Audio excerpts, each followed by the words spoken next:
just about close to 10 people connected right now. Hopefully, so can you just let me know where you're coming from right now? Just put it on the chat room right now, exactly where you're joining from, wherever you are in the world. Just text right now and tell me where you're joining from using the chat. I just want to see where everyone is from. For those in Australia, it's a good evening. All right. So we've got Comfort, Ibrahim, Kola Wale, Wamba, Oluwatosin, Pascal, Sam, Tammy. So can you guys just let me know where you're from? You're welcome to another edition, the last one actually of this mentorship program, the Pioneers of Change mentorship program. And for the last 4 weeks, we have been digging deep, looking at different principles that would help us create the desired change that we want in our lives. And I'm hopeful that today would also be a, a blessed day for all of us. All right, so wow. So we got a few responses here right now. So we got Comfort is actually connecting from Namibia. We have Toasting from London. We have Kolawole from Nigeria. Thank you so much, guys. Got a few more people joining us. For those who are just joining, I was just asking where everyone is connecting from. We've got some people from Namibia. We've got someone from London, from Nigeria. Suddenly, you know, I'm here in Australia and it's 7 p.m. here. For some of you, maybe the morning. So I say good morning to you. For those who are already in the afternoon, like we are right here, it's good afternoon. So this has been a very hot day in London. In Nigeria, actually, very hot day in Nigeria. Oh, Sam Hastrop is from Dublin. Hi, Sam. I hope it's not too cold there right now. It's very hot today. It was very hot today in Australia and Sydney. Very hot. We have a heat wave going through. But I think we had in my own suburb over 40 degrees. It was very hot. Uwamba is from Lagos. Glad to be here. Yes, thank you so much for joining us. All right, so we'll go straight into what we've got to talk about today. And as usual, I would usually start with a recap of what we've explored in the last 2 to 3 weeks, and then we'll go straight into our conversation for today. But I'd like us to just say a word of prayer before we go ahead. Father, we thank you for today. We thank you for the last 3 weeks. Thank you for being full. We pray that, Lord, you would help us to emphasize the things that are really important that will bring change into our lives, and that you equip us with all that we need to create the desired change that we want. In Jesus' name, amen. So God bless you guys once again. Thank you so much for joining. Thank you for connecting. And for those of you who keep coming back, I know you're getting value from this. And I hope that that value continues to grow and that you will continue to you will find your place, you know, in this life. And not only find your place, you'll be able to fill your space and run your race the way you should run it. That's my hope. That's my goal. My goal and my hope is that I can add value into your life. The last time I talked about what mentorship is, and today I'll actually be digging deep into what mentorship really is. I'll talk about that later. But just a bit of a recap. Can you all hear me? If you can hear me, give me thumbs up. Thumbs up. Let me just make sure that you guys can hear me. Thumbs up if you can hear me. Thumbs up. Thumbs up. Let me just see. Make sure you guys can hear me. Is the volume good enough? Is the volume good enough? You can either send a chat or just give me a thumbs up if you can hear me clearly. Can you all hear me clearly? Thumbs up, yes, good. A few more people, few more. Can you hear me? Yes, good. So looks like, yes, you guys are hearing me very clearly. All right, so we'll just go straight into a recap, all right? And this is very important for those who are joining us for the first time. I talked about change. Change is the bridge that connects your here to your there. And I like that. Change is a bridge that connects your here to your there. And there are three key parts, three key principles of change. And I'll go back to my whiteboard. I've used this whiteboard throughout this. And I'll just go back to the whiteboard, okay? Because I think that that's very helpful in illustrating what I'm talking about here. So change is um, the bridge between here and there. Okay, so this is the bridge, and this is the bridge of change. So this is here where you are right now. This is there where you want to be. All right. In order to go from here to there, all right, you need this bridge, which is change. All right, and this is really important. This is why we're here. Okay, but I said there are three key things that are important in order to go through this process and navigate this change. Three key things you need. Number one, you need clarity. Clarity, and we cannot overemphasize it. Your clarity speaks to your vision, speaks to your ability to see clearly. So you have a clear view of where you're going. You can't go through this process successfully if you can't see exactly where you're going. And that's the first thing you must always desire. Where am I going? What do I want to achieve? In this business, what do I want to achieve? Okay, how many customers do I want to have? What's my turnover? What's my goal? What's my expectation? All right. Or is it in your marriage, or is it in your career? What exactly are you doing right now that you want to change? You can't talk about change if you've not defined where you're going or what you're changing into. So the first thing is to have clarity about where you're going. So clarity is really important, okay? Clarity. So that's really important. Clarity. It's key. All right. Now, the next thing we'll talk about, the next principle, apart from clarity, that is essential, is alignment. And alignment speaks to what? Using the same word, aligning yourself with your vision, meaning that creating a daily routine of your life that would be in accordance to your vision. So developing a routine, developing a lifestyle, developing habits that will be consistent with your vision. And that's so important. So if you have the vision of excelling in an area, alignment would teach you to reserve time, applying yourself consistently towards that area so that you can develop expertise in that area.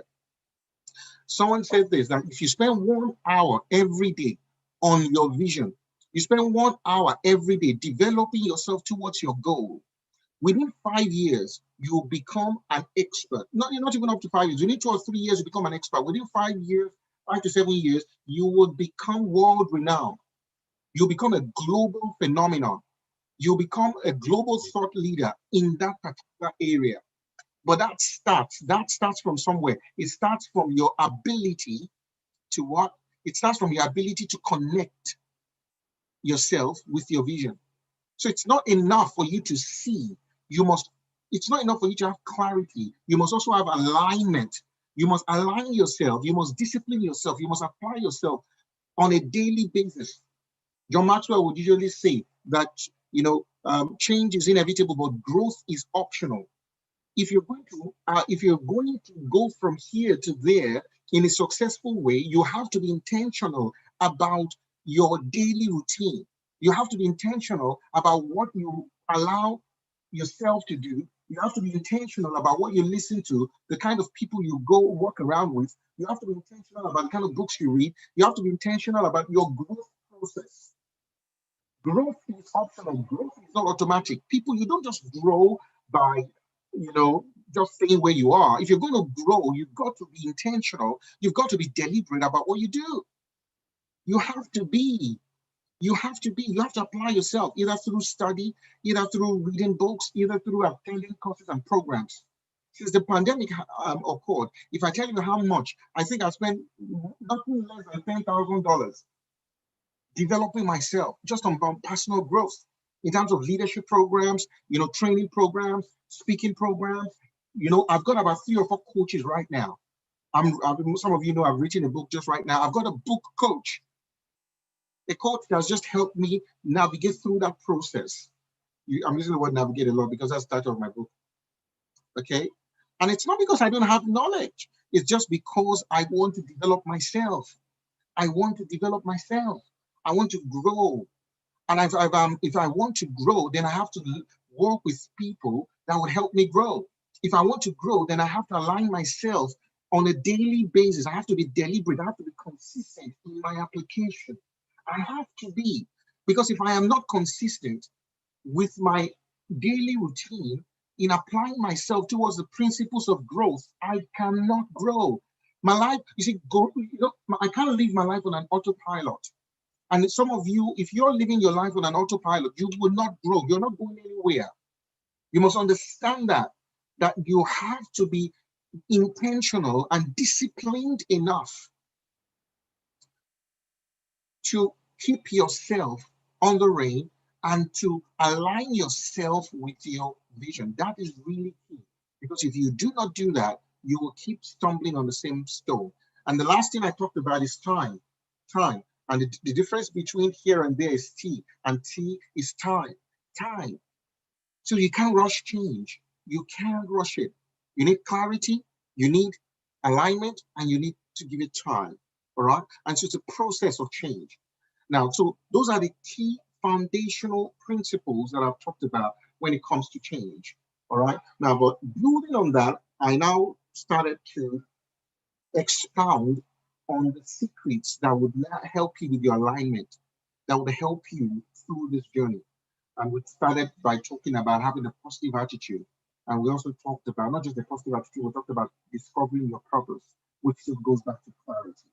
So today, and I think last week we talked about dreams, which is very important. So today, I'll be focusing on two key things. I'll be talking about actually three things I'll be talking about.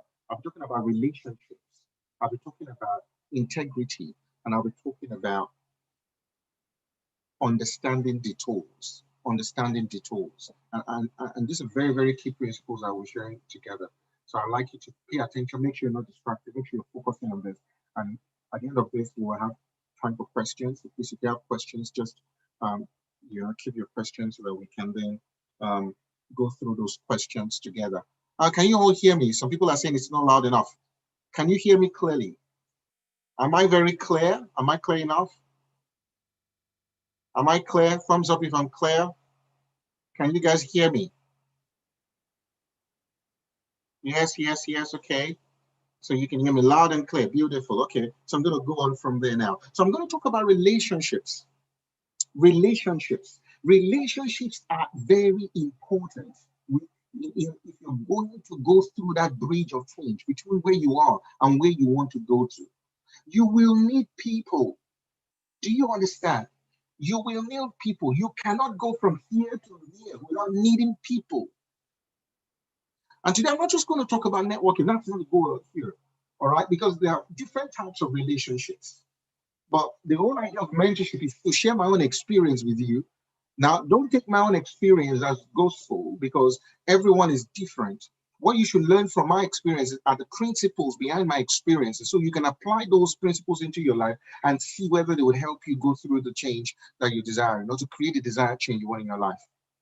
All right? But you cannot successfully move from here to there. You cannot successfully navigate change in your life if you don't have good relationships. You are going to need relationships. You're going to need relationships. And in my life, I have some key relationships that have really helped me. And it's very important to understand this because you can't run this race on your own. How you treat people, your attitude towards people will go a long way in determining how far you will go. That's the truth. Because you have to lean on others. You have to depend on other people. You have to put your trust in other people. You would have to. And even if you're a Christian, you're a believer, you're a prayer person, or whether you're a religious person and you pray to a God or whatever, God cannot come down to help you by himself. He will have to use people. And oftentimes, these are people that are within your network or people that you have access to. So it's very important to understand this key principle that if you're going to successfully navigate change, you will need people. You will need to lean on people. Relationships are very key through this journey. And a lot of the key things that I have achieved in my life, I've been through relationships. I've been through, cultivating healthy relationships and having people in my life that can hold my hands, all right, and take me across that pathway. And that's what I've come here to share with you. The key to relationships. Now, I'm not a relationship coach in any way, but I understand what it means to have a robust relationship that would be beneficial to you in the long run. Okay. Now, for those who are married here, it's very important to understand that your marriage or your marriage partner or your wife, your husband, your spouse would play a key role in your life. And whether you're involved in whether we're talking about your career here, maybe some of you here, you're here because you want to advance in your career, maybe you want to advance in a particular assignment, maybe it's a social enterprise, maybe it's an NGO, maybe it's a business proposition, maybe you're an entrepreneur, or maybe you're into religion or you're into ministry. I don't know what it is, or maybe it's just about family life. You're a parent and you just want to, learn about how you can create your own change in your environment. You're going to need relationships.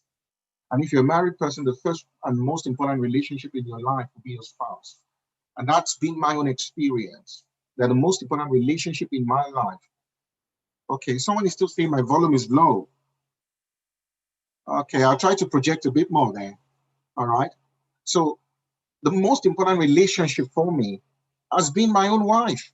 There's no doubt about that. She's been the cornerstone. She's been the pillar for me. And everyone's experience is different, as I said. Some people are here, maybe you're here, you're unmarried. If you're unmarried, then you've got to make sure that one of the most important decisions you would make is finding that partner who would help you build your vision, who will help you build your dreams, who will help you achieve your goals. All right. And that's very important. Bringing your partner to a point where the two of you can work together on what goal you have is really important. And I'm not going to dwell too much on this, but it's very important to understand that there will be a limit to what you can achieve in terms of fulfilling your purpose or transitioning from here to there if your partner is not on board and if you do not have a robust relationship with a partner, which is based on mutual respect, which is based on trust, and which is based on love. That is very important. And having somebody who's got your back, however tough and spicy or however hard it may be at times, having that person is really important because they keep you grounded. They keep you grounded. That's the reality. It will help you see those flaws in your life. And we all struggle with that, don't we? Even with our partners. I can say that, I'm comfortable every time my wife points out on me my mistake. It's not a pleasant experience most times. All right. But I commit myself to that process ultimately. And I would often ultimately yield to a correction or to whatever she's pointing out to, because I know that she sees things that I cannot see. And it's vice versa. So your partner will see things in your life, flaws in your life, things in your life that other people will not see. A lot of people will sort of, praise you, and a lot of people who want to get close to you will appreciate you for who you are, and they would make you feel comfortable, and they would honor you and put you on that pedestal that you really know that pedestal is probably not where you should be. But your partner is there to keep you grounded and to tell you things about yourself that you're probably taking for granted. So it's very important to understand that. Now, that's a very key relationship if you're going to grow, if you're going to go through change. The first person you want to get on board is your partner. The first person you want to get on board is your partner. And if your relationship is not okay, you've got to try as much as possible to get that fixed.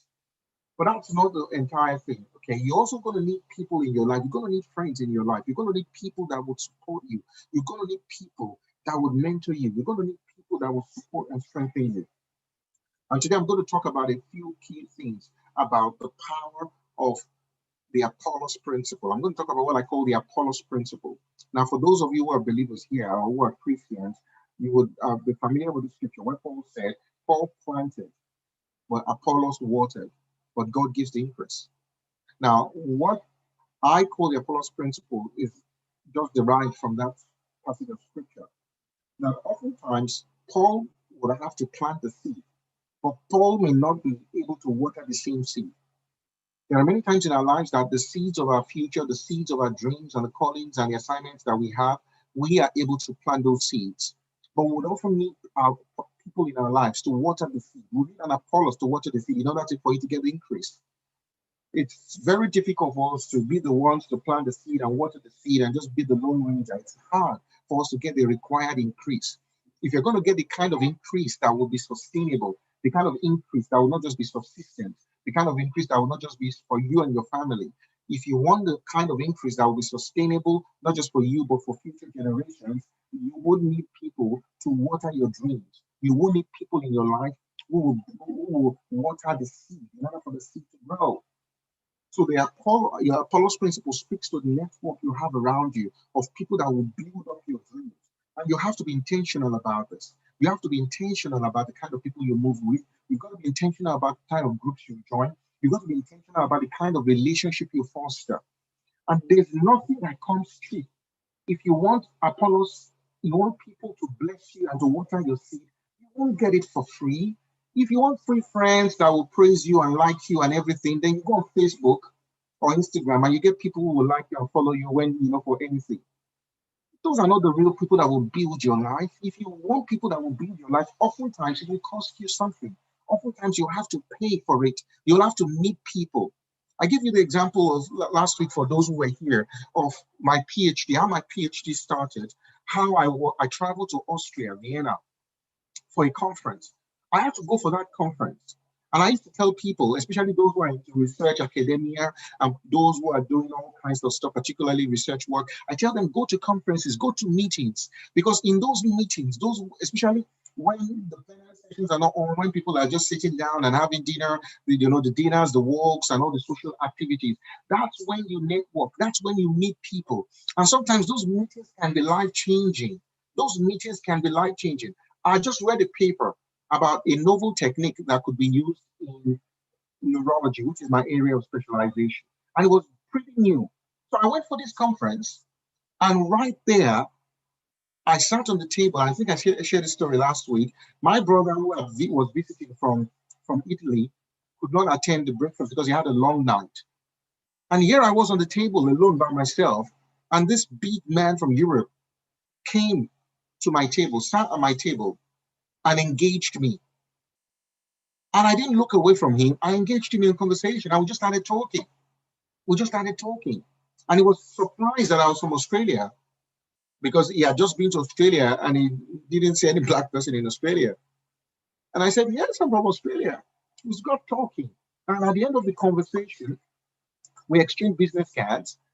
And he told me what I wanted to do. And I told him the kind of research. And I just read a paper. And I was thinking of doing this kind of research in Australia. It connected me with somebody right there on that same day.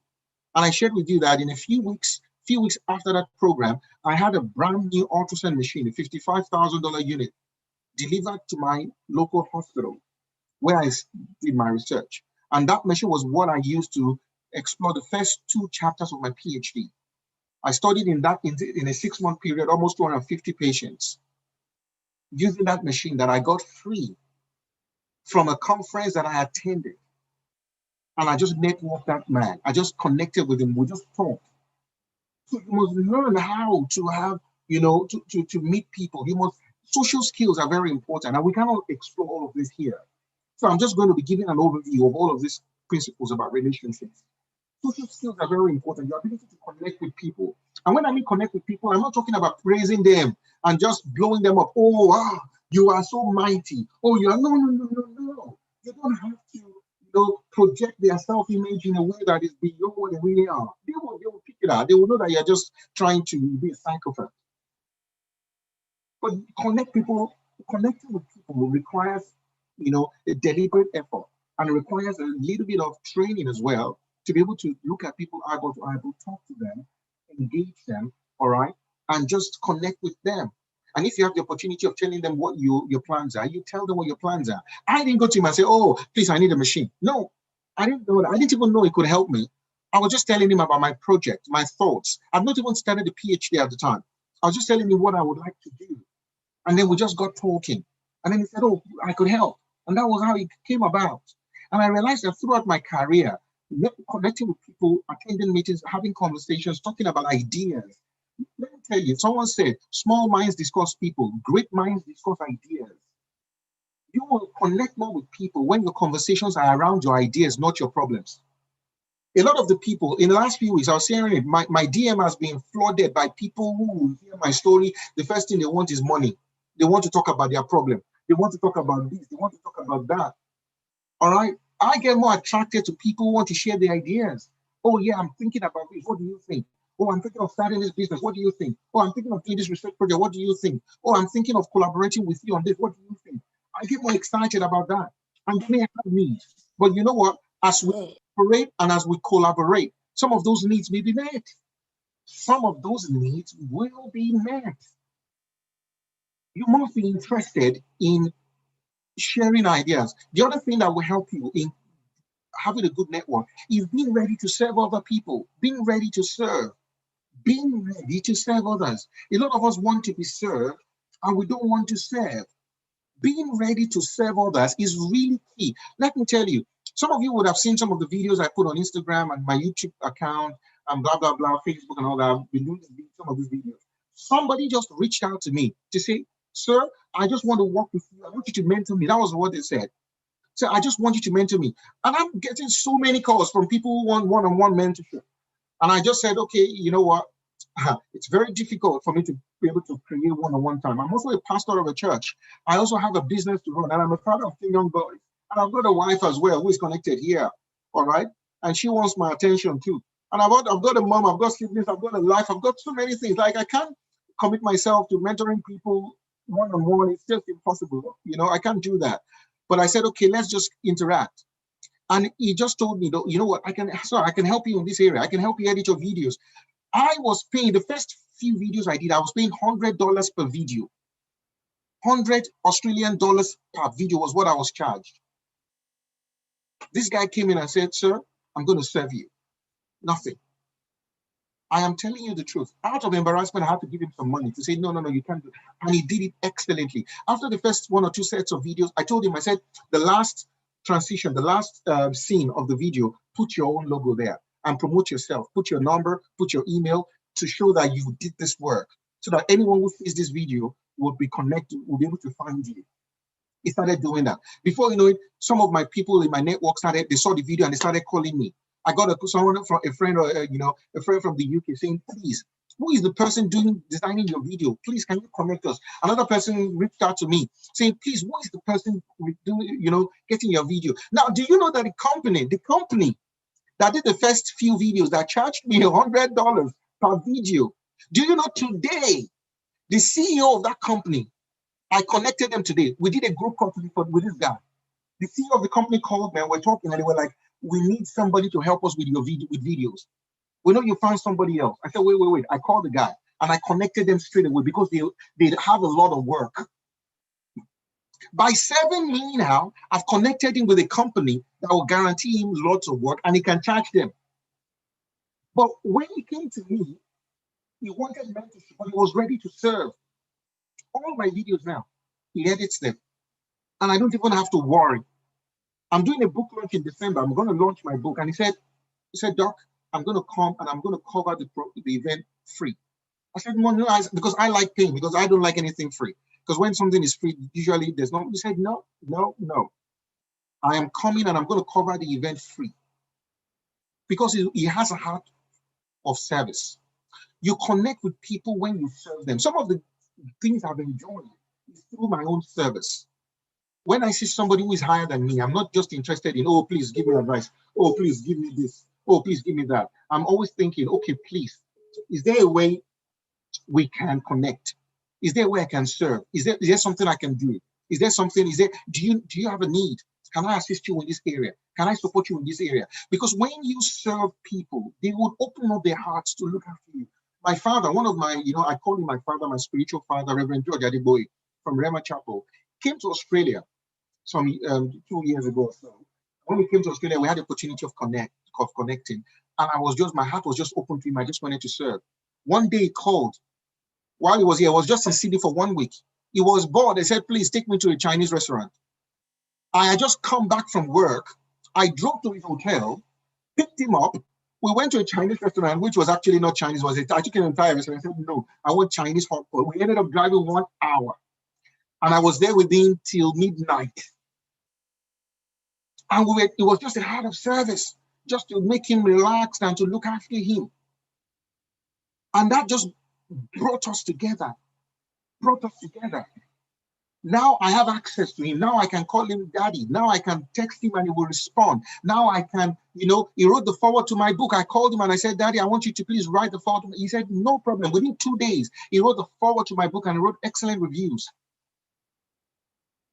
I wouldn't be able to get that access if I had not served him, if I had not, said, how can I be of help to you? How can I support you? I became a partner to his ministry, helping, assisting.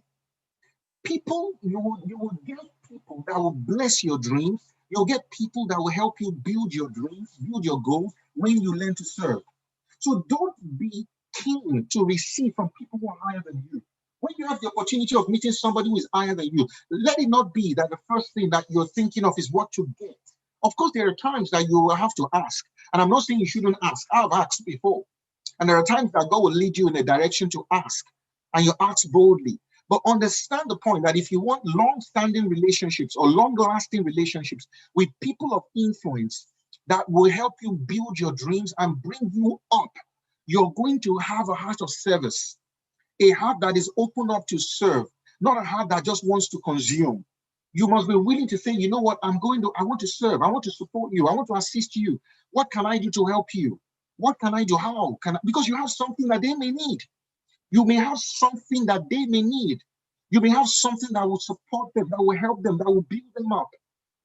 There's something in you that you can offer. Offer that thing and start with that, and you would see what will happen.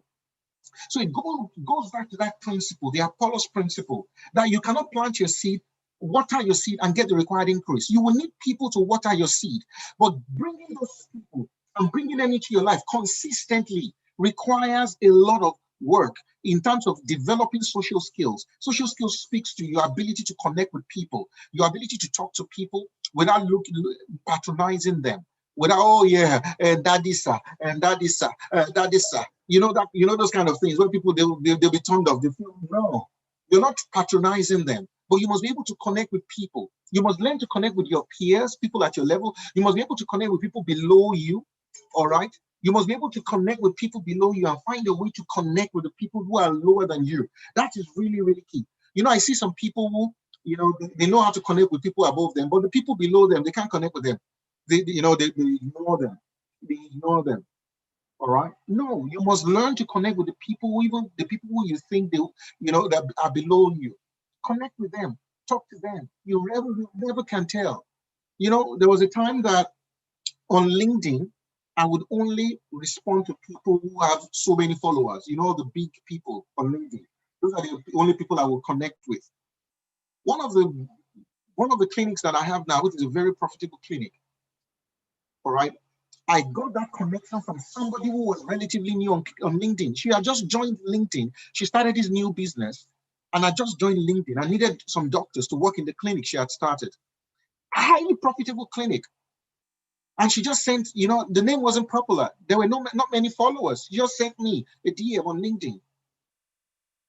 But as my usual practice, I will try as much as possible to respond either by like or by one word or say something and all that. And it was then I just said something and she replied again and sent me a link. And I realized that, oh, there's value here. And then I looked at it and I said, wow, now I'm expanding the clinic more and more. Now I have another service in that clinic now.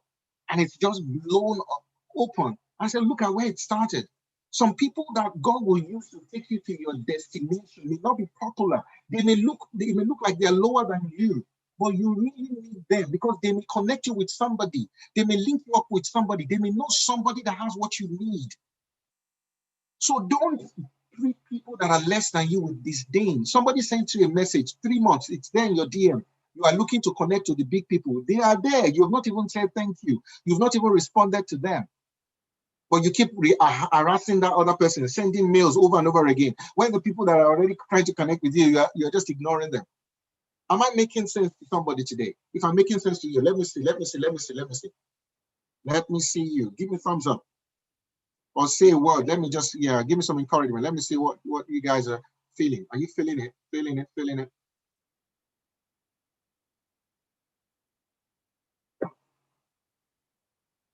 Yep. Thanks for that.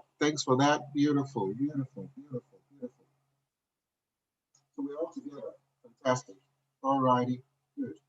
So now, the other thing I would mention here, all right, apart from the Apollos principle, or part of the Apollos principle is where I want to talk about, the role of mentorship or role models. And, mentors are like role models. And it's very important to understand who a role model is or who a mentor is. And it's very important, absolutely important. Yeah, I'm getting some messages there. Some people call out saying apt, I consult saying mind blowing, thumbs up from Mercy, Israel saying great, Olawale saying awesome, and Lord, thumbs up. Martin's truthful, Ruth is giving us a thumbs up. Thanks for that. All right, so I was going to talk about the role of mentorship. Mentorship is very important. And I think I've said this before, the difference between mentorship and coaching. A mentor is different from a coach. A mentor's job is to help you build competence. A coach's job is to help you build performance. They're completely different things. A mentor is meant to share their experience, to help you build your knowledge base, to help you build wisdom, and to help you become competent in what you want to do. There is no way you can become highly competent in what you're doing without some form of mentorship. Even if what you have is an original idea, you would still need some form of mentorship around you in order to be really competent in that sphere. You will need to climb on the shoulders of other people who have gone ahead of you, or you will need some form of guidance in some way. And it may come from people's experiences. If it comes from instruction, people just teaching you, then that's a teacher. So a teacher is someone who teaches you knowledge that you do not have in order to develop competence. A mentor shares their own experience because they've gone ahead of you through that pathway. So they share their own experience. And through their own experience, you can derive principles that will help you in your own journey. That's what mentorship is about. Whereas a coach, on the other hand, is not teaching you their own experience, is not teaching you any new knowledge. A coach is not sharing their own experience. So you don't need a coach's experience. You need coaching not to develop competence because you're already competent. You already know what you need to know. You need coaching to improve your performance. For example, you may get a life coach or a coach that will help you achieve balance within life and work. Those kind of coaches are not going to be teaching you what you do at work. They're not going to be teaching you what you do in church. They're not going to be teaching you what to do at home. But what they would help you do is to improve your efficiency and your performance so you can strike your balance between what you do in those different expressions of your life. So coaching is to make you become more efficient, more productive, more fruitful, so that your life can be valuable and you can bring out value to other people's lives. That's what coaching is. So coaching is about bringing out what you already have on the inside of you, bringing it out outside, expressing those gifts, abilities, and talents you already have. It's not imparting into you. Coaching is not putting into you. That's what mentorship does. What I'm doing today is mentoring, sharing my own experience, principles I've gathered from learning and from my own personal experience, sharing with you to build your own competence so that you can apply those principles into your life. That's what I'm doing now. All right. But a coach's job is not to do that. A coach is to bring out what you already have on the inside of you, bring it out so that you can use that on a daily basis to improve your performance and to improve your effectiveness in society. So it's very, very important to have this. And whether you have a mentor in your life or you have coaches in your life, it's really key to be able to understand the role of a mentor, all right, or a role model in your life. There are two things I would mention here, because I can't talk about mentorship. There's so many things I want to talk about before we go, and time is not my friend. But there are two things I want to talk about having a mentor. It's really important. If you're going to navigate change, remember that screen I shared. Let me share that whiteboard again for those who just joined, okay? You want to go between here and there, all right? I'll just go through this again so that as a reminder, if you're going to go between here, okay, and there, you are going to need this bridge of change, all right? You're going to need this bridge of change. And so far, I've been talking about a few new principles today. I've been talking about relationships, okay? Relationships. And I've talked about the Apollos principle. Apollos, you need an Apollos in your life to water the seed. The seed is yours, yes. You plant the seed, but you need the Apollos in your life to water the seed in order to get the increase that you require. Without the Apollos watering that seed, the increase may not be there, all right? And I'm now talking about mentorship, because that would help you with your alignment, all right, in order to stay close to the vision that you already have through clarity. All right. Now just go back to stop that share that screen now. So two key things I want to talk about mentorship. Number one is accountability. Accountability, and you can also get that through coaching. But accountability is really important. Having somebody in your life that you can be accountable to is really, really important. And that's what I have found in my own journey. All right. That's what I have found in my own journey. That's what I have found in my own journey. Accountability is very important. Having somebody that you can be accountable to, somebody that can check your life, somebody that, when you submit yourself to someone else, when you're accountable to someone else, you build up trust in that person, you build that relationship, and that person can take responsibility to guide you and to help you.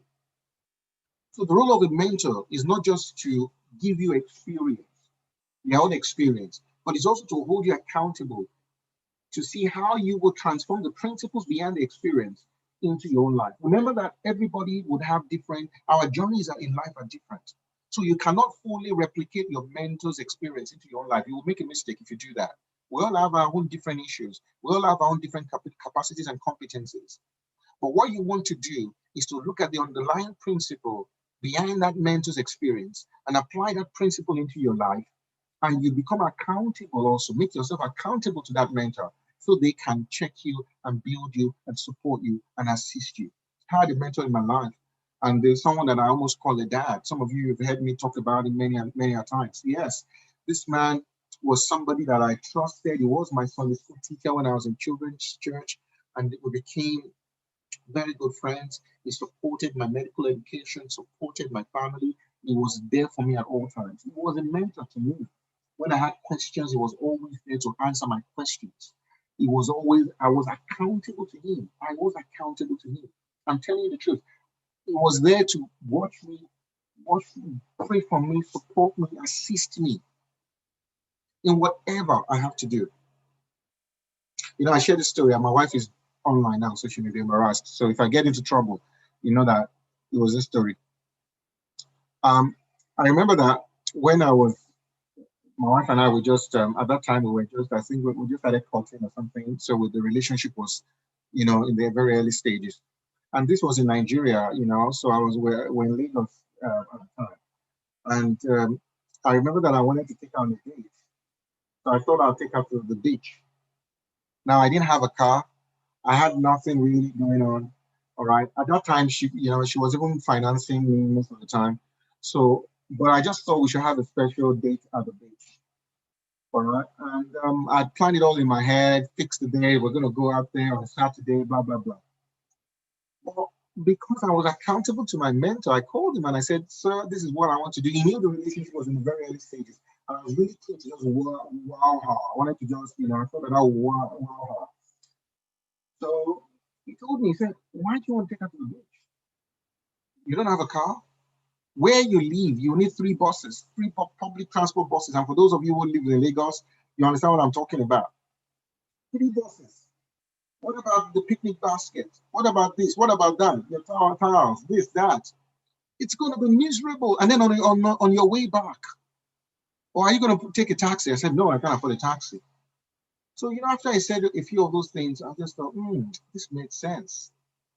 All right. So, yeah, I felt disappointed. And you know what? How I felt that day. In fact, those days, I didn't even have a mobile phone. So I remember I had to go to a calling center, these calling centers, to call him. He had a mobile. And I just felt I'd wasted money. I said I'd wasted my money in this calling center. Why did I call him? I felt, if I had known, I shouldn't have called him because I would have done it. Because I just felt, but I listened to him because I was accountable. I didn't go behind him to do it, even though I could. And maybe he would not have asked me, but he advised me, "Don't do that. It will be messy." And he told me one thing. He said, "Listen to me, Nee. You just keep working on yourself, keep pursuing your dreams. A time will come. A time will come where you will take her all over the world. You will take her all over the world." Last year, December 12th, was our 10th wedding anniversary. And we went all over the world. We went all over the world. Beautiful hotels, nice suites, you know, from Europe, Amsterdam to Dubai, and it was our 10th wedding anniversary. And we had dinner in the Burj Khalifa, the tallest building in the world. We had dinner there, you know. Or is it the Burj Arab? Yeah, the seven-star hotel, Burj Arab. We had dinner there, you know, and you know, it was massive, like it was just beautiful. And you know, we had a chauffeur, a driver, take us all around in a beautiful, beautiful 7 Series BMW. They came to pick us from our hotel to the Burj Arab for dinner. 5-course dinner with my wife on our wedding anniversary, 10th wedding anniversary. And we sat down there, we're like, whoa. A few years ago, oh, you know, I wanted to take you on a date to Bar Beach and I couldn't afford to even get a taxi. But I listened to my mentor. I listened to him, and what he said that day came to pass. That don't worry about wowing her. Just focus on your dreams. And I'm glad that she was with me that day. That it wasn't another lady that was with me that day. Okay? So why am I saying this to you? I'm saying this to you so that you understand the importance and the power of mentorship. Just last week, I think last week, Sunday, my family, we did a Zoom call with him, with our 2 boys and my wife, and with him and his wife. And we had a Zoom call before church on Sunday morning, and we just connected, and we're so happy with, you know, and we're happy for us that we're still together and we have a wonderful marriage and they are doing well as well with their kids. So very, very important. Am I communicating to somebody? Am I communicating? Thumbs up, thumbs up, thumbs up. Am I communicating?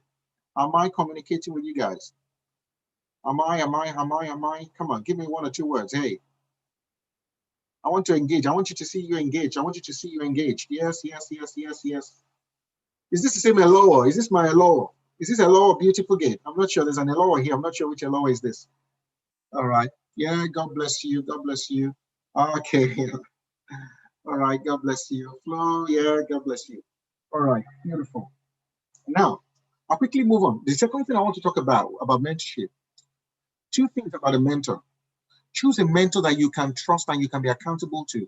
Number 2, choose a mentor that will not take away the shine from you. You know, there are some mentors that all they want to do is to call you their son. You can never rise above them. You know, you can never. One of the things I follow Fela Drotoye and I've been in some of his programs, even one very recently. And yesterday myself and Fela Drotoye, we did. Was it yesterday or 2 days ago? We had a program on Instagram Live. And one of the things he said is that I am a platform. He called himself, he said God told him he was a platform for other people to shine. And that's true. That's true. A true model is a platform. Will create a platform for you to shine. A true model will not keep you underneath. A true mentor will be seeking for your own promotion. A true mentor will be interested in you shining, even if it means shining above them. Even if it means outshining them, a true mentor will delight in you succeeding. And that's very, very important when you find somebody, when you connecting with people. That's why you have to go with your heart and make sure that the kind of relationships you build with a mentor, as I said, you have to have social skills, you have to invest in it, you have to spend your own time and money. You have to serve, be interested in serving, not interested in what you get. But make sure that whoever you are connecting with that kind of mentorship relationship is somebody who is not threatened by your success. It's not somebody who just wants to keep you away from the limelight, or somebody who just wants to bury you and just say, yes, you are my son. Because once you get into the my son category, sometimes it's very hard to come out of that. Very important. I can't overemphasize that now, but I hope somebody's getting what I'm talking about. Now, the next principle I'll talk about is about integrity. Integrity. If you're still going to go through that, all of these principles start to speak to your alignment. How do you align yourself with your vision on a daily basis? You need relationships. You also need to be a person of integrity. Integrity is really important. Integrity is standing for something and not wavering. But there's one law that I'm going to use to illustrate integrity, okay? There's just one principle that I'm going to use to illustrate integrity, and I hope you will get something from that. There's just one principle that I'm going to use to illustrate integrity. Let me see if I can. How do I get rid of this now? I'll see if I can. Yep.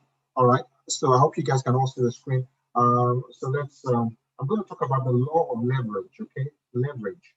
All right, and how that can help you with integrity. The law of leverage. Okay. So here is a man. All right, who wants to move this stone. Okay, this is a stone. All right. All right. Now this stone is an obstacle, isn't it? It could be a weakness. It could be a fault. It could be a flaw. Okay. And we're all flawed. How will this skinny man move this stone? Is he going to push it? How is he going to do it? It's going to be very hard, isn't it? It's going to be very hard for him to be able to do this. It will be difficult for him to do so. So how can he do this? This is where the law of leverage comes into play, isn't it? And for some of you who are in business and finance, you understand what the law of leverage is, okay? So what should this man do? All right? Use a lever, the law of leverage, okay? So it's got the stone here, this big stone, all right? Which I can call a flaw in his life, all right? All he needs to do is to get a small fulcrum, then get a lever, all right? Which is like a bar, okay? And so by applying downward pressure here on the lever, you will be able to tip the stone away. Leverage. Leverage. So what he was not able to do by himself, by rolling the stone, he's able to do with a piece of steel, with the same effort. He applied the same effort directly to the stone, and he couldn't move the stone. By applying the same effort to a lever on a fulcrum, he's able to generate enough force. Okay? So the law of leverage just means applying a small force to achieve a big result by depending on by the use of a lever. All right, that's what that speaks to, the law of leverage. And this is very important because to be able to maintain your integrity means you have to be perfect, but that's not possible. We know that as human beings, we're all flawed. Every single person living on the surface of this earth is flawed in one way or the other. It doesn't matter how gifted, how talented, how anointed, how spiritual you are. We're naturally flawed. There's something in our life that does not that is far from perfection.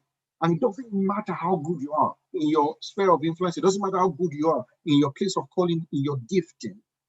There's still flaws in your life. But for you to be able to successfully navigate change, you will need to be able to stand for something. You will need to be a person of integrity. How then can you be a person of integrity if you're naturally flawed? That's where leverage comes in. That lever that you see there speaks to two things: your relationships, your relationship with your God, your maker, and your relationship with people. So it goes back, you see, this connects to the other one I was talking about earlier on. The idea that I'm trying to tell you is that if you're going to stand upright as a person of integrity, you will need to lean on other people and you will need to lean on God. You will need that in your life because there are challenging situations, those big stones that you will not be able to naturally roll away. You will need to be able to depend on other people and you will need to depend on God. Now, I did a video recently about my experience in South Africa a few years ago. I'm telling you the truth. If you've not watched that video, go on my Instagram page or YouTube and you watch that video about the South African exploit. I'll share it with you very quickly. I went to South Africa in 2005 or 6 or thereabouts. Yeah, 2005 or 6. I think it's 2005 actually, for an exchange program. And when I got there, I was amazed that that was my first time going overseas, as in leaving Nigeria. My first ever trip out of Nigeria was to South Africa. And I was just amazed at the place I stayed. I stayed with a few boys, in a shared unit. And there was light, everything was working. It looked like a developed country, and it is a developed country. Everything was working, and I felt, wow, I want to be here. I want to stay here. How can I stay here? So I started making inquiries. Apparently, the guy that I stayed with was involved with this sort of process of helping people stay. So what they would usually do is to get your money, they will get your passport, and they have corrupt officials in the immigration department in South Africa who will do everything for them. They will get you married to somebody. They call it accomplice or something like that. They'll get you married to somebody you don't know. You will never meet that person. You'll get a marriage certificate. Everything will be done. Everything will be settled. But you will need to be paying that person maybe monthly, annually, or maybe a one-off fee. And then after a while, once you get your permanent stay, you divorce the person. You divorce, and then after your divorce, you can bring somebody from, the person you want to marry. And that was just the model that was working. And I was there, and I saw the people I stayed with did it. A lot of people were doing it. It was so fashionable. It was almost normal. In fact, let me tell you this: the church that I attended when I was there on the Sunday, the choir master was doing it. Some of the leaders were doing it. So it was just normal. That was what was normal. They didn't see it as anything wrong. And I'm telling you, in that environment, I didn't see it as anything wrong. I just took it that, yes, this is what I'm going to do. I am going to do this. My mind was made up. I just thought this was what I was going to do. How much was it going to cost me? It was going to cost me about 3,500 Rand. Now, 3,500 Rand at that time, converted to Naira, it was 1 Rand to 20 Naira. It was 70,000 Naira at that time. When I got back to Lagos, I got a scholarship that year from one oil company. And guess what the amount of the scholarship was? Exactly 70,000 Naira, which was converted to 3,500 Rand. Within 1 or 2 weeks of getting back to Lagos after my clinical placement, my exchange program, I got the 70,000 Naira, the exact amount that I needed. So the guys told me all I needed to do was to wire the money to them, and then DHL, send my passport by DHL. They have all the stamps. They will stamp it that I left Nigeria. They will stamp it that I arrived in South Africa. They will arrange the marriage, get the marriage certificate done, everything filed in. And this was legit. This was something they were doing. I'd seen it while I was there. Let me tell you, I was enticed. I was sold. I just felt this was it. I was desperate. I thought I would do it. And I didn't tell anyone. I told nobody. I just kept in my heart that was what I was going to do. I kept it in my heart. Now, I was a Christian man at the time. I would go to church, and in the church, the preacher will be preaching and preaching and preaching, and I'll be uncomfortable, but I just felt, no, in my mind, I was like, nah, you've not been where I've been. If you've been where I've been, you will do this. I am doing it. My mind was made up, but I had no peace within me. I felt that this was not the right thing to do. I just felt that, no, I couldn't do this. But then I would silence that voice that, no, I'm going to do this. Just about the time I was supposed to wire the money, just about that time, I was in my room with my roommate. And I just stood up and I walked up to him. And I said, bro, this is what I want to do. I just told him, I said, this is what I want to do. Guess what? He looked at me and said, others may, but you cannot. Others may, but you cannot. I'm telling you that, in the video I made on Facebook or Instagram, I said it was like the scales fell off my eyes. I was just like, wow. How could I have thought about it? And I kept it for months in my heart, working towards it, silencing my conscience. When the Bible talks about someone's heart being seared with a hot iron, that's it. I silenced my conscience. And I was still a worker in the fellowship. I was still a leader in the fellowship. I was still preaching. But in my heart, I knew what I wanted to do. And I told no one. But the moment I mentioned it to him and he said, you cannot. Others may do it, you cannot. You can't mortgage your future away. You can't sell away your future. You can't sell it away. No, you cannot. Just stick to your dreams and do what you know is right. And immediately it was like a weight was lifted off my chest. It was like, wow. I just felt peace in me. The peace that eluded me, it was an internal battle. I was never at peace. Peace suddenly overwhelmed me. It was like, wow. I knew in my heart that what I wanted to do was the wrong thing. I just went to God and repented. I said, Lord, I've done it already. Even though the money had not gone in my heart, I had done it already. I just apologized to God. I said, God, no, I'm not going to do this anymore. I repented, and thank God I spent my money on myself, and I did, had fun with it. And I don't regret it ever. Because if I had done it, I would not be here with you today. I will not be here to tell you the story today. So you see, there are many times in our lives that compromise will be very appealing. There are many times in our lives that cutting corners, and it may not be for something that is scripturally sinful. It may be for something that is unethical. It may be something that is just frankly immoral. Whatever it is, you would need people around you. You will need people who can speak the truth to you. Like my roommate did that day. That one statement to me that honors me, but I cannot change to me, delivered my destiny. And I believe strongly in my heart that I would have come short of God's plan for me. And I would not be here today talking to you guys if I had taken that shot. I would have had to betray my wife. I would have had to, I would lose much more than I could gain. All right. Now I can't keep going on and on because of time. And a few other experiences I would have loved to share with you. All right, but I will just stop there. Now the final thing I will talk about quickly are detours. Detours. Detours. I'm going to bring up that whiteboard again. I'm just going to use this to illustrate detours so that you get what I'm saying. Okay, so this is here where you are right now, and this is where you want to go right now. So this is here, all right, and this is there. A lot of us think that the journey is going to be straight.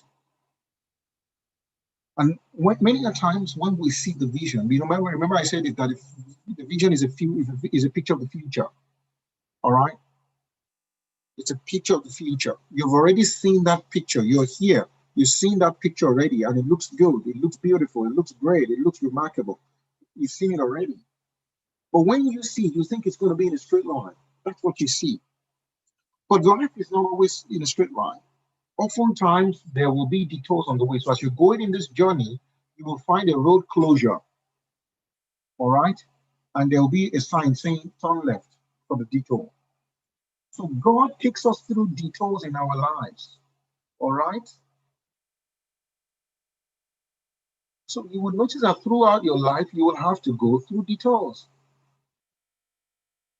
And detours are what? What are the characteristics of detour? They are long,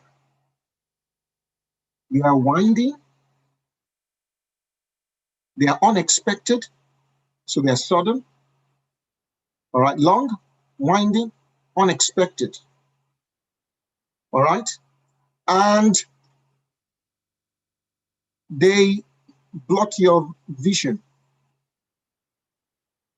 or block your view. They block your view. They block your view. So there are no views. So they are long. Detours, the pathway is longer.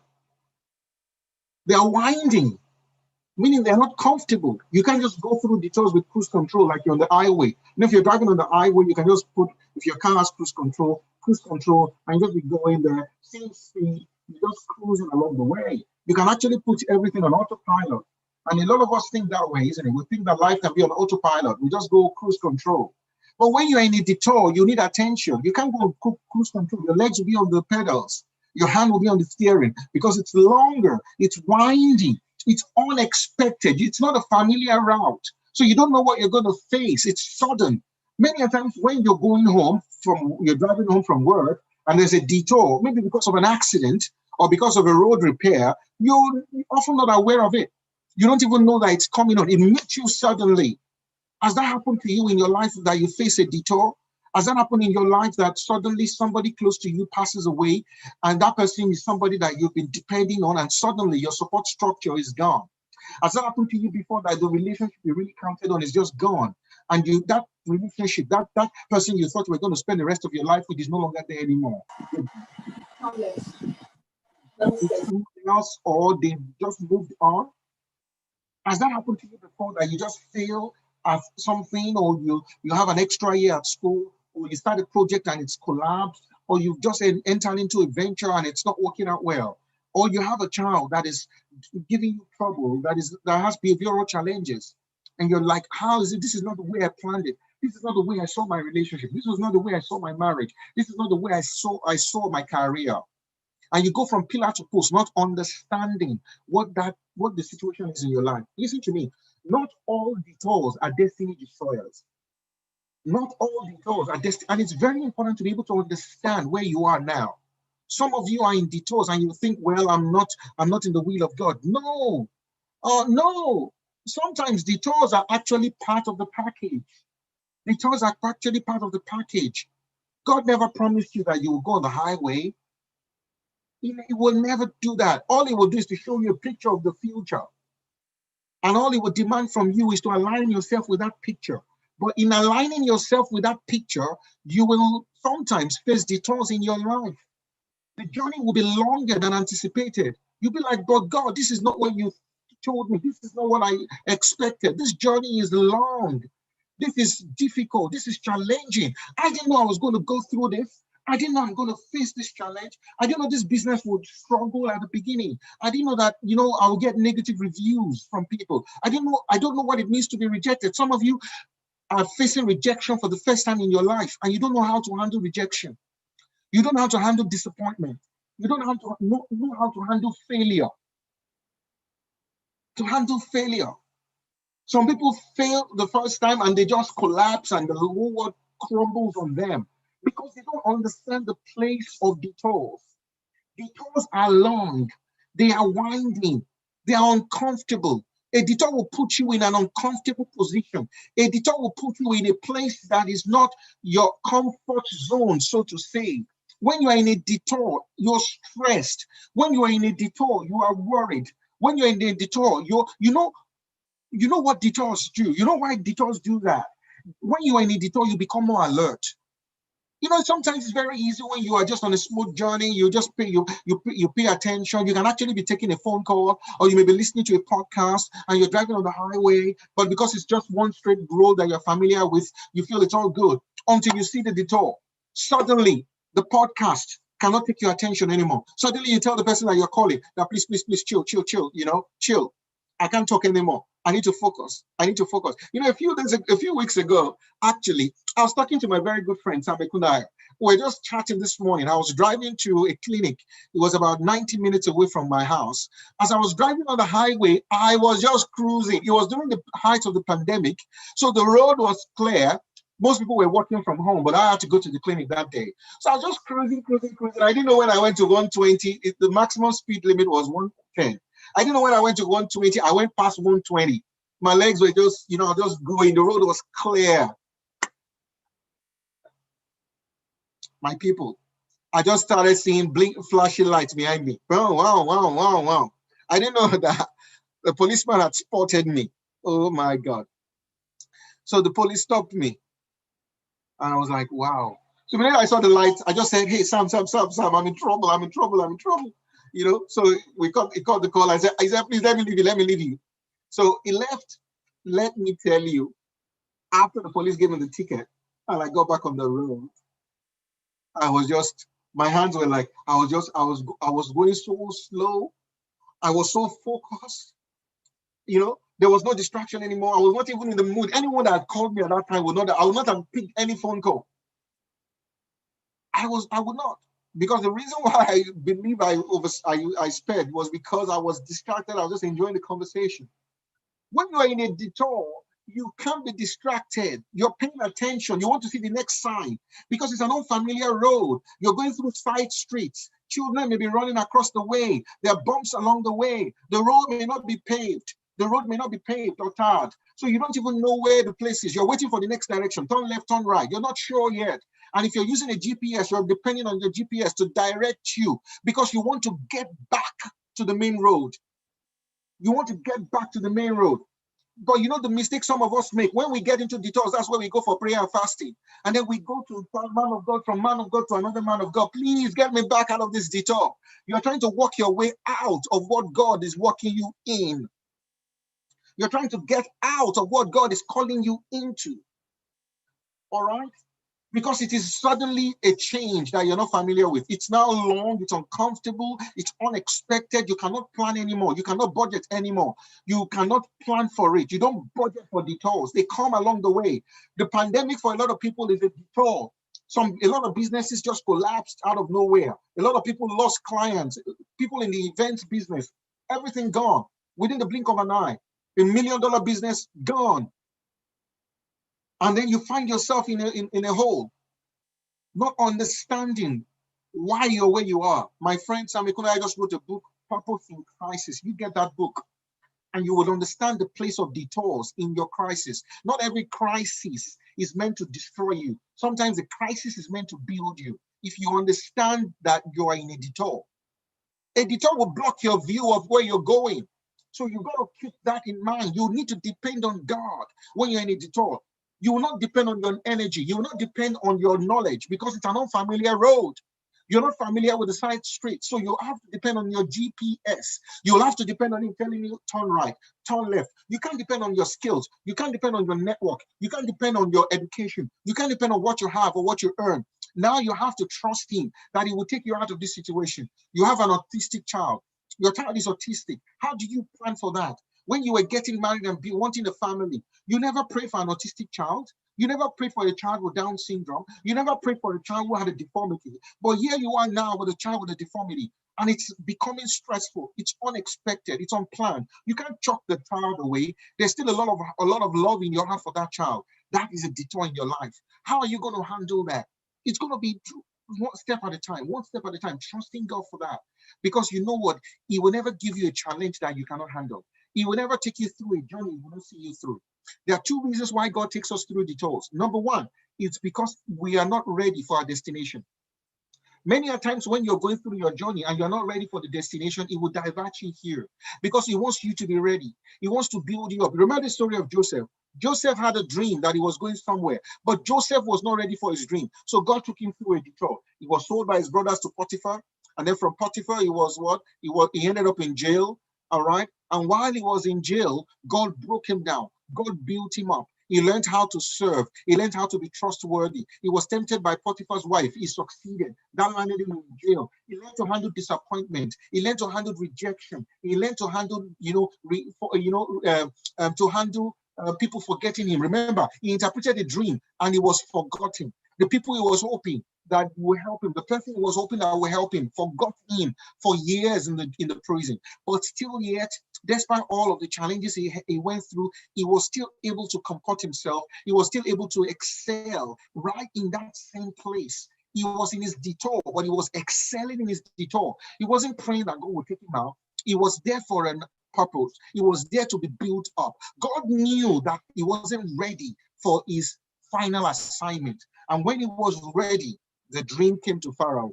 Pharaoh brought him out after the butler remembered him. That yes, there was a man in prison who was good in interpreting dreams. And when Joseph came, Joseph did not just give the interpretation of the dreams.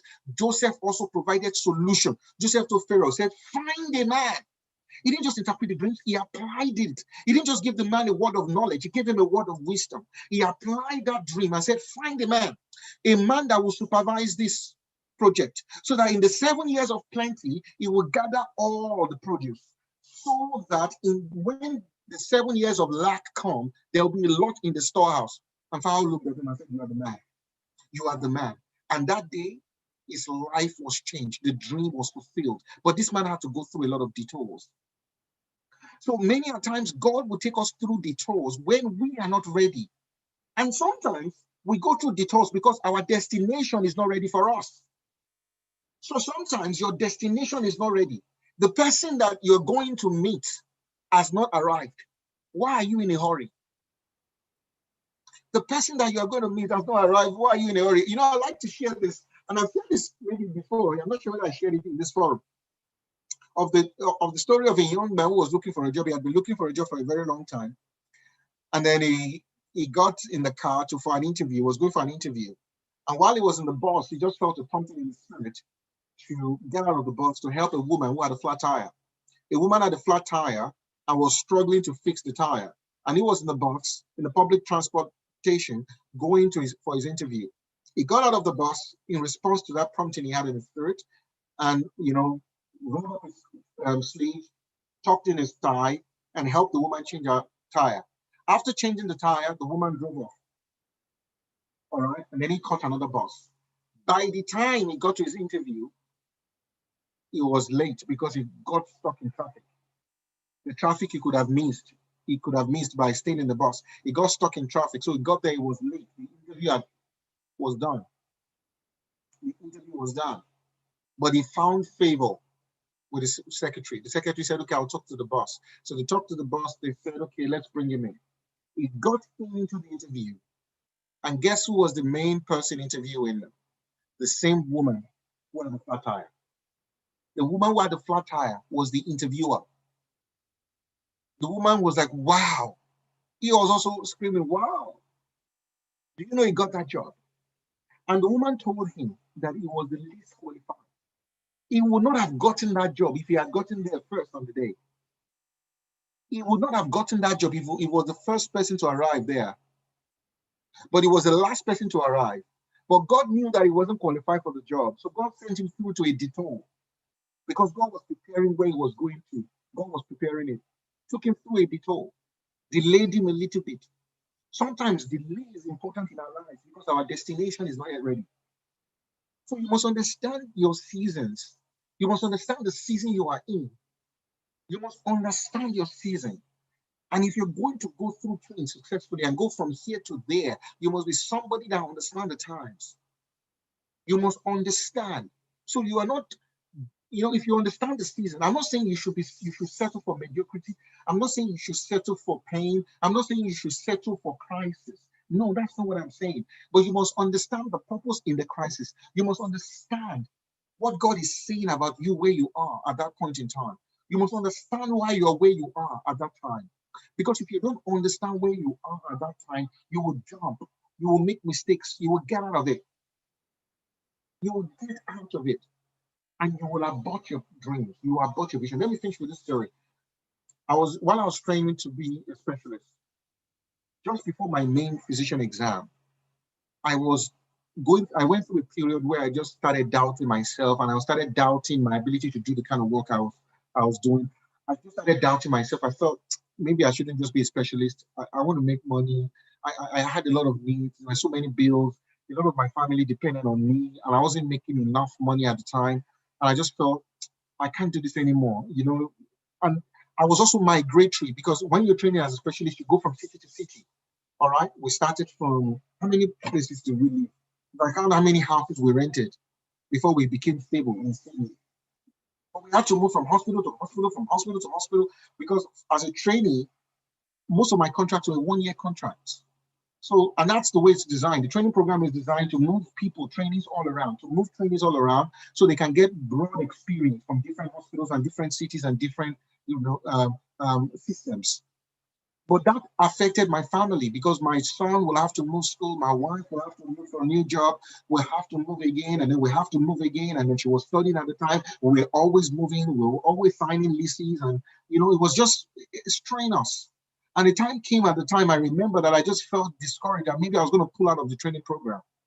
And what really wanted to push me out was because one of my very good colleagues, a Filipino guy, my very good friend, were in the training program together. He pulled out of the training program, he went into general practice, and he got a job straight away as a general practitioner, and he started making money. And then a few months after he left the specialist training program, where you're on a hospital salary, the hospital salary is not great, but you go into general practice and you start making a lot of money straight away. He bought a brand new Q7, Audi Q7. Audi Q7. I was driving a small Subaru Liberty at the time. The Subaru Liberty was a second-hand Subaru Liberty. And this guy just launched a brand new Q7 Audi. And I couldn't believe it. Like, you that will eat lunch together. You suddenly become a big boy. I'm a big boy now. That kind of vibe. And I was like, God, what am I doing? Still doing night shift. He would just work 8 to 5, go play golf on weekends, and drive his car, and with his family, and he was also a Christian. And God, the interesting thing was that the person he was working for was also a Nigerian doctor. He was working in the practice of a Nigerian doctor who was like a senior colleague, like a mentor to me. And that Nigerian doctor had offered me a job and said, "Me, anytime you want to work, come." So so when I knew how much money he was making, what he was making in a week was what I was making in a month. Was more. What this guy was making in a week was more than what I was earning in a whole month. And we were on the same salary a few months earlier. So when I heard that, I just went to him and I thought, no, I'm not doing this anymore. Oh, no, no, no, no, I'm not doing this anymore. You go all this night shift where the patients are sick and you are running up and down and the nurses are cranky and everything is happening and you have to work and you have to do this. And, at the end of the day, look at how much I'm making. And somebody is working 8 to 5, no night shift, no on calls. Nobody bothers him on call. On Saturday, he goes to play golf and he drives his Q7 everywhere. And I was just like, no, I'm not doing this anymore. And I remember I went to my boss and I said, I'm thinking of dropping out of this program. I've got a job. I want to go to general practice. He said, no, you're not going to make this. He said, you're not quitting. This guy is not even a Christian. He said, you're not quitting. He said, hang in there. Hang in there. And after he said that, I just went and I realized, yes, this is my own season. This is my season to endure hardness.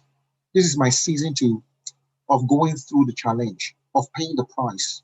Now, so many doctors come to Australia and they see me. And they see me driving my BM. They see me doing my own thing. They see me having my own practice. But they don't know when I was, living from hand to mouth. They don't know when I was living on credit card and personal loan.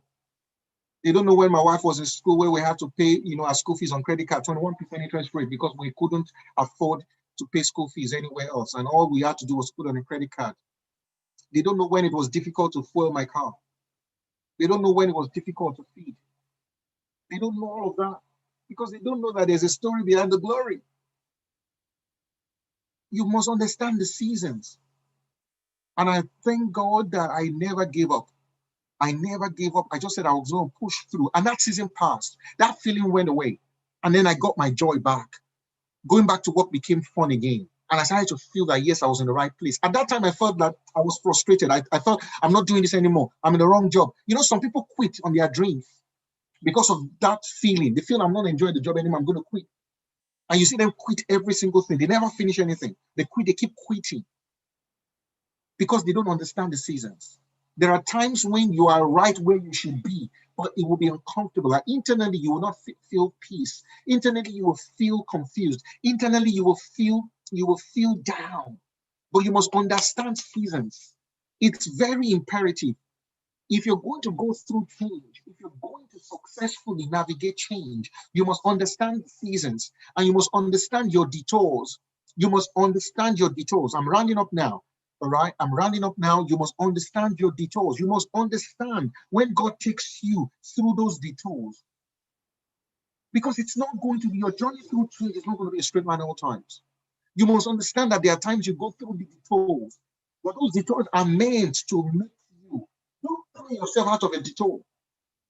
Don't pray yourself out of a detour. Don't go for counseling that will take you out of a detour. No, this is not the way. Because when you take yourself out of the detour, you are going backwards. The detour takes you forward. It's only long and winding and unexpected. And it blocks your view, so you don't know where you're going. You see, when you're going downward in a detour here, you can't see there, but you're still going forward. So don't be discouraged when you are in this position of the detour where you cannot see anything. You are still on the right track, my brother. You're still on the right track, my sister. Keep there. Like I would say, keep swinging. Hang in there. Fight one more round. Fight one more round.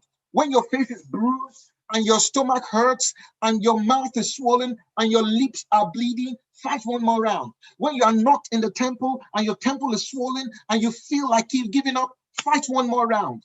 When you are knocked down and you have no more energy, you have no more strength, you know you are in your calling, you know you are in your purpose, you know you are in your assignment, you know you are in the will of God, you know God has called you there, you know you have married the right person, you know that child is yours, you know you are in the right calling, you're in the right business, you know you're in the right ministry, you know that relationship is for you, but it's still not working well, and you're about to give up. Fight one more round. Fight one more round. When your eyes are swollen and bloody and you cannot see anymore, fight one more round. Fight one more round. When you are hit to the ground, your back is on the canvas and you have no more energy in your legs cannot carry you anymore. Your hands are so heavy, you cannot lift them up to guard your face. Fight one more round. Listen, the man who fights one more round is never knocked out.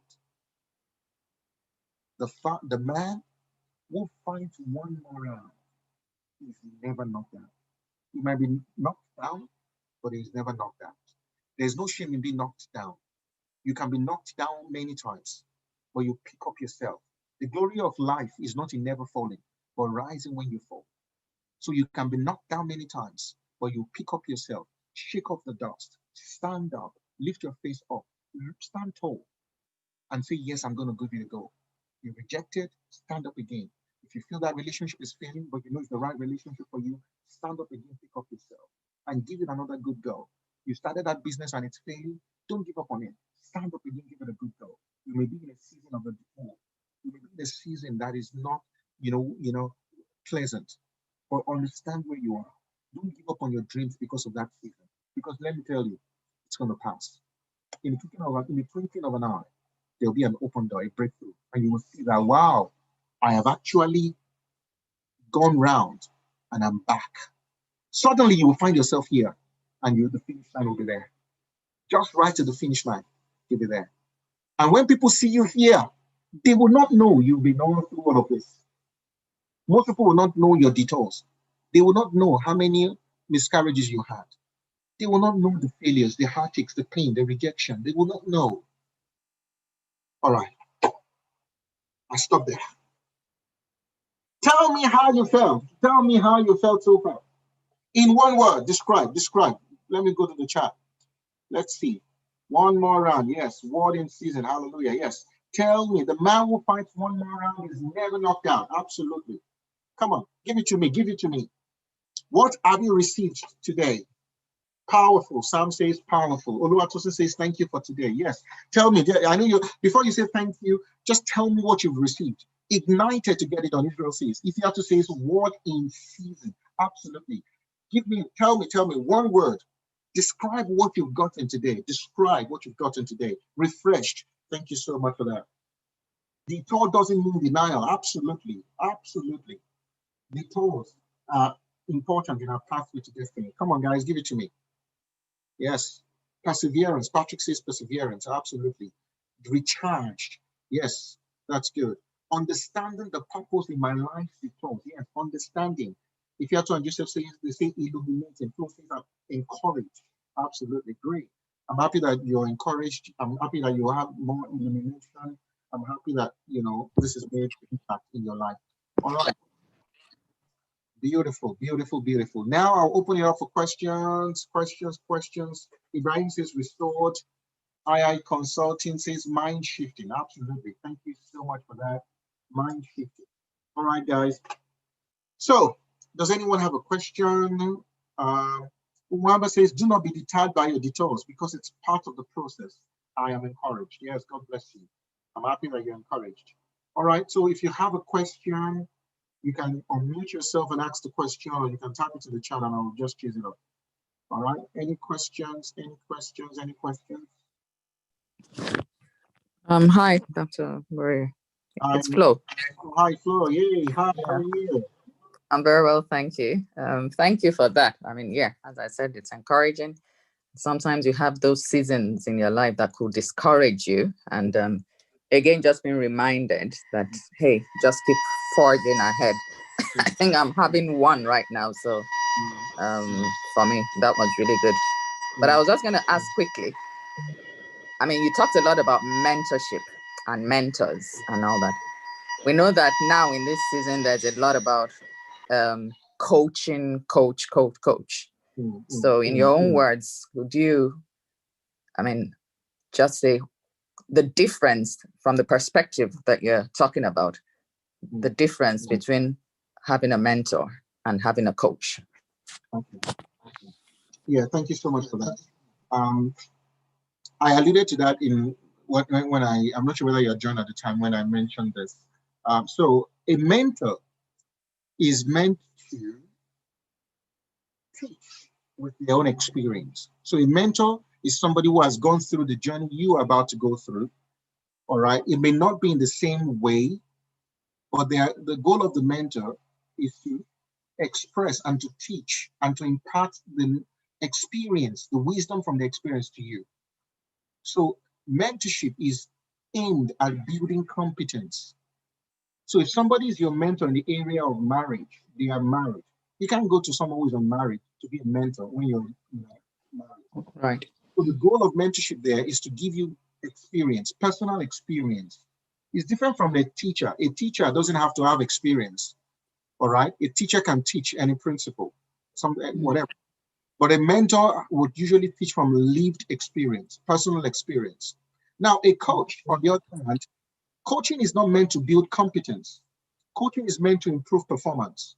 So a coach actually is not meant, if you have a coach and all the coach is talking is about themselves, you have a coach, a relationship coach, and they are using themselves as examples. That's wrong.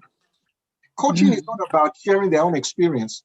Coaching is about helping you navigate your own journey, find your own way through your own relationship, for example. Coaching is not to impart. Coaching is to extract what you have on the inside. Whereas a mentor will impart knowledge and wisdom into your life, a coach will bring out what you already have. A coach will help you see what you have, see your ability, and then help you bring it out. The example I often use is Serena Williams. Serena Williams has a coach. Her coach does not teach her how to strike a ball. Her father had done that before. Her father was her trainer. Her father had taught her when she was 12, 13, 14, 15 how to hit the ball. So a coach does not teach her how to the laws of tennis. She knows the laws of tennis. She's competent. That's why she's an expert. Most experts, most professionals have coaches. I have a business coach. All right. Now, my coach does not teach me how to practice neurology. I'm competent enough to do that. My coach is meant to help me see what I have and to help me improve the performance of my business so I can have more money and I can be efficient with what I have. My life coach, I've got a life coach. My life coach is not teaching me how to be a father, how to be a doctor, how to be a pastor. I've got about 3 or 4 expressions of me as I use them in peace. I'm a professional, a neurologist. I'm a pastor of a church. I'm a people builder, which is what I'm doing now as a change agent. I'm a people builder. And I'm also the person. I'm a father. I've got 2 sons and I've got a beautiful wife. All right. And my wife has already texted me that time up. She's saying that. So the person, I'm already, I've got to go. So I've got those expressions of me. My coach is teaching me balance, not teaching me now, but helping me to balance. And they're not teaching me new things. Everything I have in me, okay, setting priorities right. How do I prioritize? How do I arrange my schedule? How do I have a calendar? How do I organize my priorities? And how do I go apply my priorities? And keeping me accountable to make sure that the things I say I will do. With my book, the book I've just written, I actually had a book marketing coach. I'm telling you, I've got a book marketing. I've got about 4 coaches now, to be honest. My book marketing coach meets me once a week. And every week she will set the agenda for the week, what I'm meant to do for the week. And she keeps me accountable. During the week, she will send me a text. Have you done this? Have you done that? And she goes on my page to see what I'm doing about the book. She sets the agenda because she's done it many times for other people. So she's guiding me, but I'm the one doing it. My book coach is not the one on my Instagram account. My book coach is not the one designing flyers for me. My book coach is not the one doing promotional videos. I am the one doing everything. Either I do it or I outsource it to somebody. Okay? But I'm the one doing it. But she's giving me the guidelines and helping me, and arranging the schedule. There was a time I wanted to do something. She said, no, that's week 4. That's week 4. Listen to me. You know what? Week 1, let's build your profile. Let's do this. Let's do that. Then week 5, week 6, we look for blogs. Week 7, we look for radio stations. It's a process. And I don't have that. That's what a coach is meant to draw up a plan for you that would improve your efficiency, that would make you much more productive. So do we need coaching? Would you need a coach? Absolutely. I recommend coaching. Now, it doesn't have to be long term. It could be maybe for the phase you are in now. Some people, you just need coaching to get clarity about where you are. At the end of the day, your coach will help you clarify your purpose, clarify your assignment. What do you really want? So sometimes you may have a one-off coaching with somebody who is an expert at helping people understand what their purpose is. So, for example, if you still don't have clarity about what you want to do, you can go for coaching about that, and it would help you, open your eyes to see that. All right. It may be a challenge you have in a relationship. It could be. And there are sometimes that you have a long-term coach just because it's helpful and they keep you accountable. So those are the differences that so coaching is very difficult to have a coach that knows everything. All right. So usually you have to be focused on what area of my life do I need coaching in, And that's where, you know, so as I said, I've got somebody who is helping as an executive coach. I've got a life coach. I've got a book marketing coach. I've even got another coach now. I wouldn't share with you guys, but I'm doing something online. They just do that thing online. All right. And, you know, and that's what they're doing for me. So everyone is different. But then I have mentors. My mentors, I don't pay them. I pay all my coaches. All my coaches are on payroll. I don't get any free coaching. I don't do free coaching because you know what? I don't get their time. I don't get their attention. I like to pay for it so I can call you. And when I call you, we can't be doing coaching and you are taking a phone call.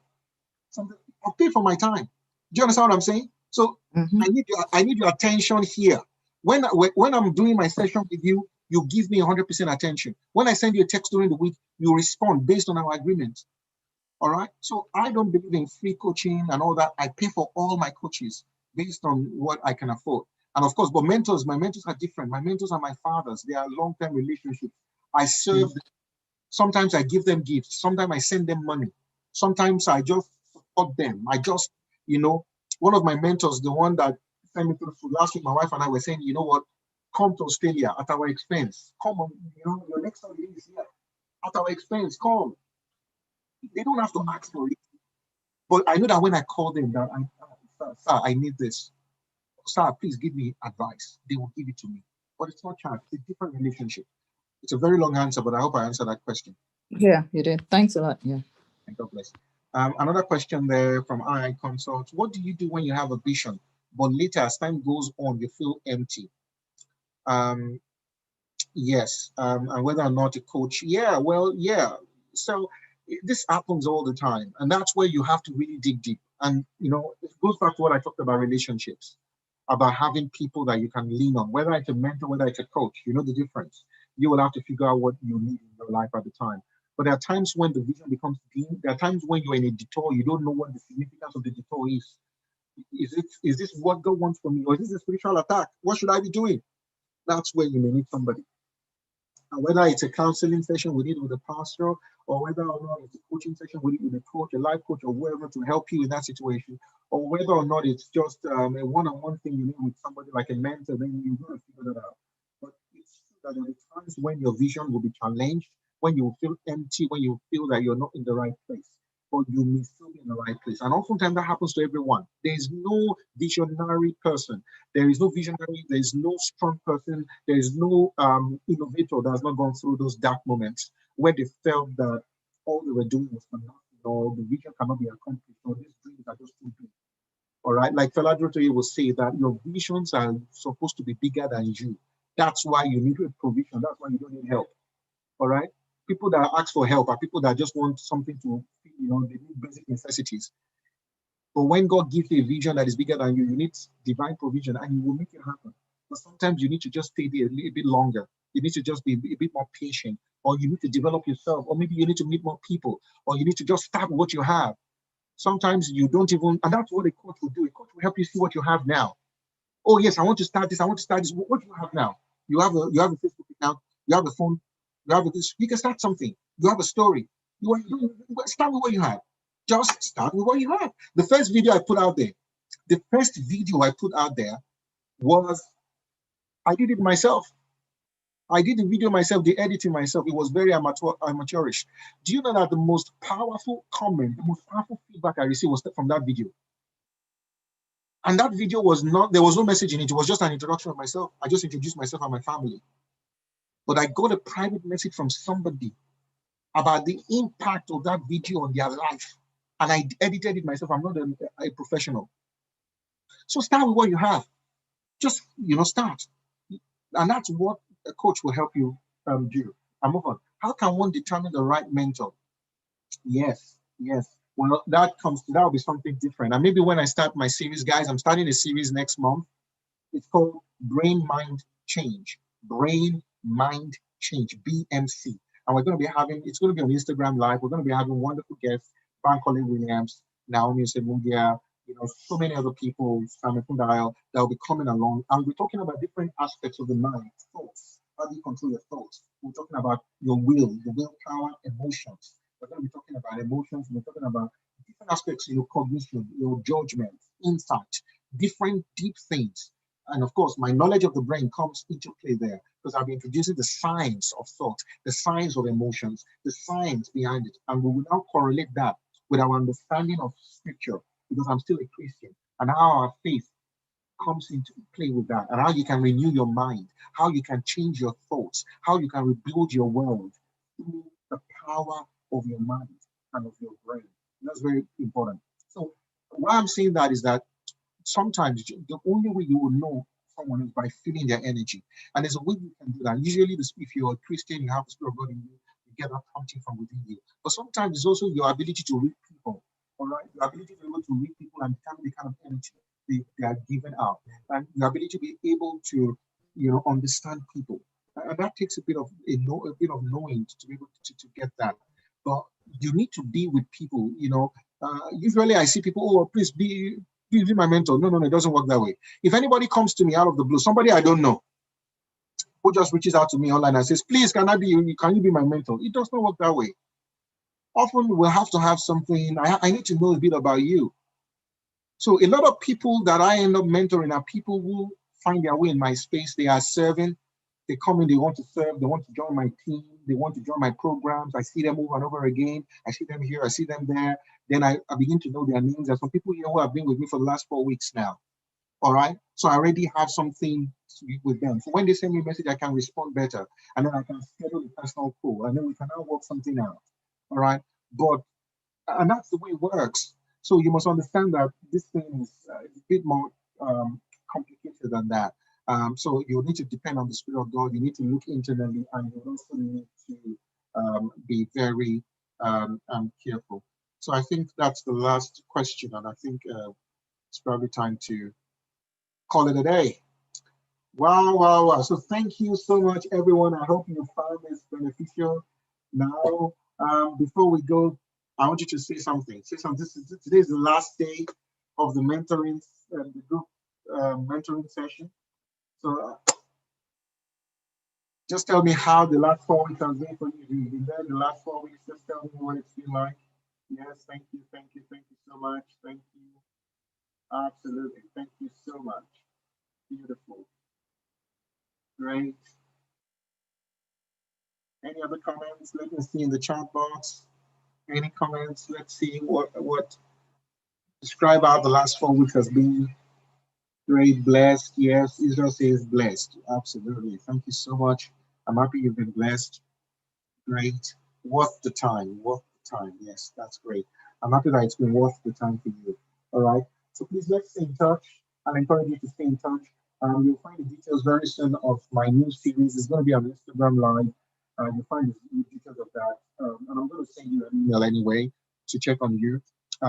Feel free to reach out to me. Some of you have my email already anyway, so you can always reach out to me if you have any sort of specific questions for us to talk about, and we can deal with that.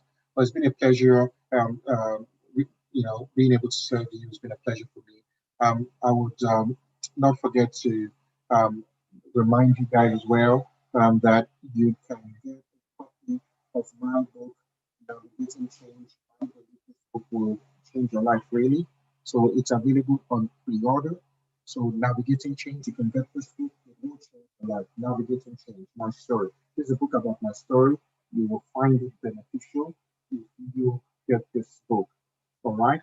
And you can easily go to my website if you want this book. And I'm going to bring that up very quickly. My website is miniborere.com/navigating change. miniborere.com/navigating change is my website. I'm going to share with you right there. So that's it. miniborere.com/navigating change is my website. And on the website, you will see that my story. You can pre-order the book. We've got a very good rate. You can pre-order for the paperback or on Amazon for the Kindle. All right. This page talks about my book. All right. And there are a lot of reviews for the book. Excellent reviews. Reverend George Adeboye has given an excellent review. He wrote the foreword to the book. Wendy Burns, who is one of our John Maxwell team leaders, also, excellent reviews. So people have written the books. Pastor Astrup is the pastor in charge of RCCG Australia. All right. He's also read the book. Excellent reviews from the book.